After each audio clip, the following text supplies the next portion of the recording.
امام حسین کے ساتھ امام حسین کے 4 بھائی تھے کربلا میں. کتنے؟ بول کے بتائیں. حضرت علی کے 4 بیٹے، عباس بن علی جن کو حضرت عباس کہا جاتا ہے نا، علمدار، یہ حضرت علی کی دوسری زوجہ میں سے. عباس بن علی بھی تھے اور ابو بکر بن علی بھی تھے، عمر بن علی بھی تھے، عثمان بن، یہ حضرت علی کے بچوں کے نام ہیں.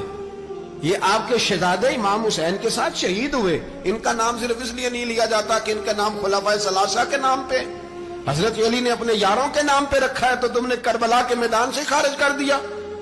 یہ تینوں شہزادے حضرت جناب سیدنا امام حسین کے ساتھ تھے، یہ بھی شہید ہوئے. حضرت جناب زینب امام حسین کی سگی بہن ہے. ان کے 2 بچے تھے، اون و محمد. جب امام حسین میدان میں جانے لگے تو جناب زینب بچوں سے کہنے لگی، نہ پہلے بھائی نہیں جائے گا، پہلے بھانجے جائیں گے. 2 بچے شہید ہوئے. حضرت قاسم بن حسن امام حسن کے بیٹے تھے. وہ جب میدان میں جانے لگے تو امام حسین نے کہا، نہیں بھائی تو نہیں جائے گا، تو میرے بھائی کی نشانی ہے، میں جاؤں گا. تو حضرت قاسم بن حسن نے ایک تعویذ کھول کے دیا کہ ابا جی میرے والد نے کہا تھا جب بڑی مشکل آ جائے تو تعویذ کھول کے دیکھنا.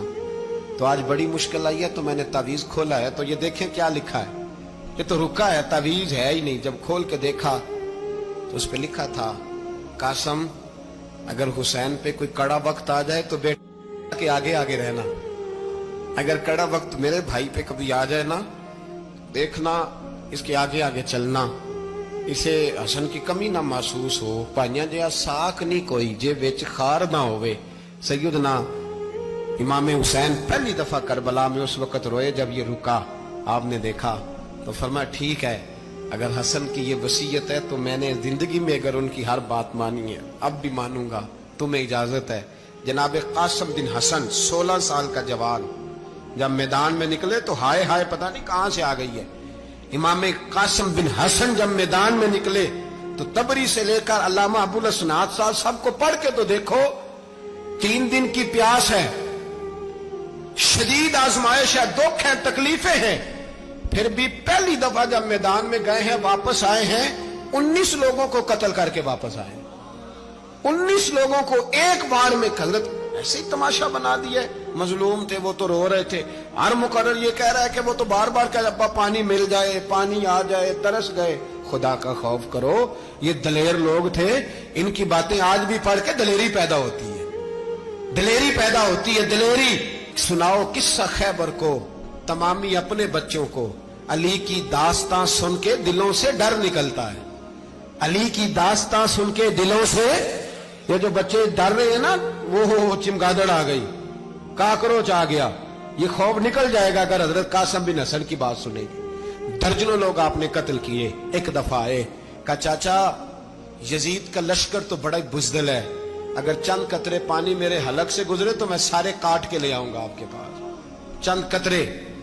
لیکن تھوڑی دیر گزری، عمر بن سعد کہنے لگا اکیلے اکیلے جاؤ گے تو علی کا پوتا ہے، یہ سب کو مار دے گا، کٹھے جاؤ. چاروں جانب سے تیر برسے.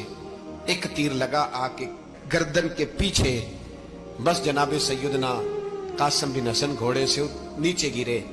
تو جناب زینب حوصلہ کر کے آنسو سمیٹ کے کہنے لگی میں دیکھ رہی ہوں پردے کے پیچھے سے حسین میرے بھائی کا بیٹا گر گیا ہے، جا اسے اٹھا کے لا. حضرت امام حسین ان کو اٹھا کے لائے تو امام حسین نے سینے سے لگایا ہوا تھا تو ان کے پیر، ان کا قد لگتا تھا امام حسین سے زیادہ ہے. اٹھا کے لایا، لٹا دیا گیا. امام حسین کے اپنے بڑے بیٹے میدان میں نکلنے کو، علی اکبر نام ہے، جب جن لوگوں نے حضور کو نہیں دیکھا تھا وہ جب کہتے نا ہم نے نبی پاک کا دیدار نہیں کیا تو بتاؤ کس طرح کے تھے، تو بتایا جاتا تھا کہ جناب علی اکبر کا دیدار کرو، ہم شبیہ مصطفیٰ. اور جب وہ گلیوں میں نکلتے تھے تو عورتیں چھتوں پہ چڑھ جاتی تھی.